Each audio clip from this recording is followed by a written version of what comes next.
mari kita lanjutkan pembahasan kita menyambung yang kemarin. Ya.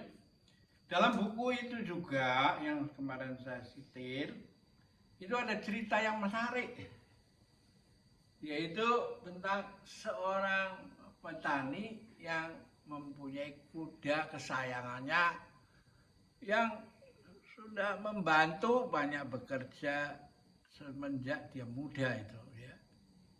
Nah, dia dengan setia kuda itu melayani permintaan si petani itu, toh. Tapi ya tentu saja si kuda itu sudah tua, ya toh, dan lalu ya daya tahannya juga sudah menurun kan, dan lalu dia bingung ini, terus harus dirawat. Tapi tidak bisa digunakan.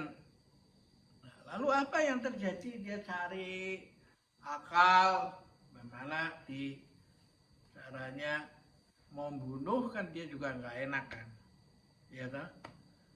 Lalu merasa berdosa lah pada kuda yang sudah membantunya kan.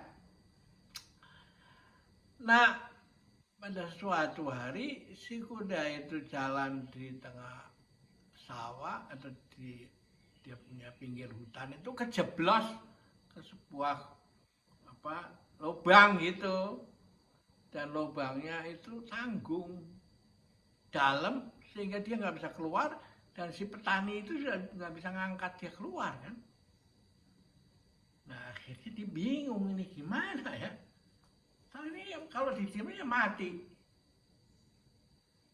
Ya udahlah, daripada saya membiarkan dia kesakitan berlama-lama, kita diemin aja, toh nggak bisa berbuat apa-apa. Akhirnya si petani itu menggali tanah di sekitarnya untuk, kalau gitu kita kubur aja dan sekalian, ya, meskipun dengan sedih hati dan tidak tega, tapi ya nggak ada jalan lain. Akhirnya dicangkul tanah, diuruk dia. Ya tentu aja si kudanya menjerit kan, kering. Ya, karena kok diurutin diuruk tanah dengan tanah kan. Ya tetangganya juga membantu toh semua. Ya udah dah, supaya ini semua dikubur, supaya kasihan, daripada dia jalannya juga udah pincang-pincang dan itu nggak normal lagi lah. Penderitaannya dia habis selesaikan di situlah, meskipun dengan hati yang ya miris gitu kan. Nah, yang aneh adalah apa? Setelah meringkik-ringkik gitu, tiba-tiba si kuda itu diem suaranya. Ya tuh tidak meringkik lagi, dan semua yang menggali itu merasa tugasnya hampir selesai nih. Ya, udah kekubur kan? Tapi tiba-tiba kuda itu meloncat keluar dari lubang. Nah, mengapa bisa begitu terjadi? Karena ternyata si kuda itu setelah punggungnya kejatuhan urukan, dia goyangkan badannya, kan tanahnya jatuh ke bawah, terus bertambah-tambah, sehingga kedudukan si kuda itu kan semakin naik, ya. Karena tanah urukannya itu disingkirkan lagi, digoyang turun ke bawah. Akhirnya si kuda itu bisa melompat sendiri keluar dari